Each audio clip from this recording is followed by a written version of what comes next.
हरिवरासनं स्वामी विश्वमोहनं हरिदधीश्वरम् आराध्य पादुकम् हरिविमर्दनं स्वामी नित्यनर्तनं हरिहरात्मजं स्वामी देवमाश्रये।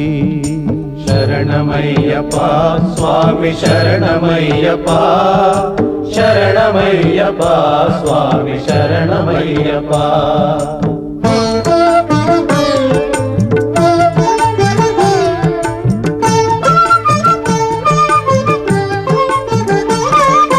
शरणकीर्तनं स्वामी शक्तमानसं भरणलोलुपं स्वामी नर्तनालसम् अरुणभासुरं स्वामी भूतनायकं हरिहरात्मजं स्वामी देवमाश्रये।